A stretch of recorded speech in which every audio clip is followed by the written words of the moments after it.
दोस्तों, मैं हूँ रवि। एक बार फिर से एक भावनात्मक स्टोरी लेकर आया हूँ, जिसमें एक पिता की कहानी के बारे में बताना चाहता हूँ कि पिता की अहमियत क्या है। माँ के बारे में तो हर वक्त कोई ना कुछ बताते रहते हैं, माँ के योगदान के बारे में सब बताते रहते हैं, लेकिन पिता पिता क्या है, ये शायद आपको इस कहानी को सुनकर पता चले। उम्मीद करता हूँ कि आपको ये कहानी बहुत पसंद आने वाली है। चलिए शुरू करते हैं।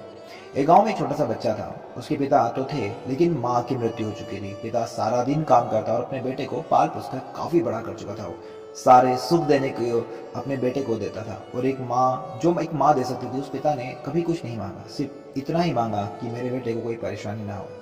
भगवान से दुआ भी करता था तो वो यही मांगता था कि मेरा बच्चा खुश रहे, उसे हर सुविधा मैं प्राप्त कर सकूं, मुझे इतनी ताकत और इतना काम दिला कि मैं अपने बच्चे को खुश रख सकूं। दिन बीतते गए, बेटा बड़ा हुआ, कॉलेज गया, कॉलेज से पढ़ लिख कर अच्छी जॉब मिली तो वह शहर में रहने लगता है। कुछ दिन बाद वो पिता से मिलने के लिए आता है और कहता, पापा मुझे कुछ पैसों की ज़रूरत है।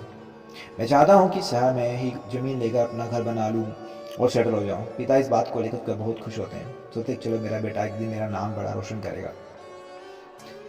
पिताजी थे, जिंदगी भर की बचाई हुई पूंजी को निकाल कर अपने बेटे को दे देते हैं और बेटा शहर चला जाता है और उन पैसों से अपना घर बना लेता है। पिता इधर इंतजार करते रहते हैं, कभी तो मेरा बेटा आएगा एक नई दिन, जो मुझसे मिलेगा, मेरे पास आएगा, मेरे बुढ़ापे का सहारा बनेगा। लेकिन अब उसके पास कोई नहीं जाता था, क्योंकि ना ही उसके बाद अब पिता के पास ना पैसे थे और ना ही रहने के लिए जगह थी। कुछ दिन बाद बेटा लौट कर आता है और अपने पिता से कहता है, पिता पापा जी, अब आप दादाजी बनने वाले हैं। पिता को बड़ी खुशी होती है इस बात को सुनकर। वो कहते कि तू मुझे मेरी बहू और पोते से कब मिलाएगा। बेटा कहता है, बस थोड़ा दिन के बाद और पापा। पापा मुझे कुछ पैसों की जरूरत है, क्योंकि इसमें मेरा जॉब में कुछ ठीक नहीं चल रहा है, मुझे कुछ दिनों के लिए सस्पेंड भी कर दिया गया है। पिता का कुछ होता तो नहीं था, लेकिन पिता तो पिता है। तो वो कहते, बेटा तू रुक, मैं कुछ समय में आता हूँ। वो पिता एक महाजन के पास जाते हैं और वहाँ से कुछ पैसों को प्रबंध करके लाख अपने बच्चे को देते हैं। बेटा पैसे लेते और शहर चला जाता है। कई दिन बीत जाते हैं। अब जो उसके पिता रहते हैं वो सोचते हैं कि अब तो मैं दादाजी बन गया हूँगा। मेरा बेटा अभी पता नहीं क्यों नहीं आया अभी तक, शायद काम में व्यस्त होगा, समय नहीं मिला होगा। तो कुछ दिन बाद जब महाजन अपने जिससे उन्होंने उधार पैसा लिया था, वो 2-3 आदमियों को लेकर उस पिता के पास घर आता है और कहता है कि आपके वादे के अनुसार मैं 3 महीने बाद आपके पास आया हूँ अपने पैसे लेने के लिए। पिता जो लड़के आदमी था वो कहता है कि भैया मेरे पास पैसे तो नहीं है, कहाँ से दूँ आपको पैसे में। तो महाजन कहता है, मुझे पैसे चुकाने की हिम्मत नहीं थी तेरी, औकात नहीं थी, तो फिर इतना पैसा लिया क्यों। तभी पिता कहते हैं, ठीक है आप रुके थोड़ी देर, मैं कुछ करके आता हूँ।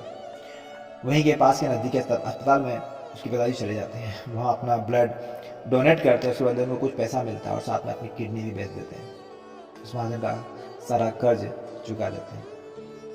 किडनी बेचने के बाद उनकी स्थिति और भी खराब हो जाती है और वह राह में ही जी रहे होते हैं। बस उनके आखिरी समय चल रहा होता है कि शायद बच्चा आ जाए और मैं उसको देखकर, अपने पोते को देखकर दुनिया को त्याग दूं।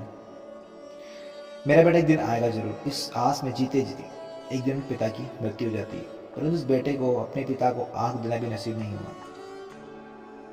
दोस्तों, एक पिता की दर्द भरी कहानी आपको पढ़कर कैसा लगा मुझे बताइएगा, कमेंट करिएगा। मैं उम्मीद करता हूँ कि आपके कमेंट किस प्रकार के आते हैं, मैं जानना चाहता हूँ।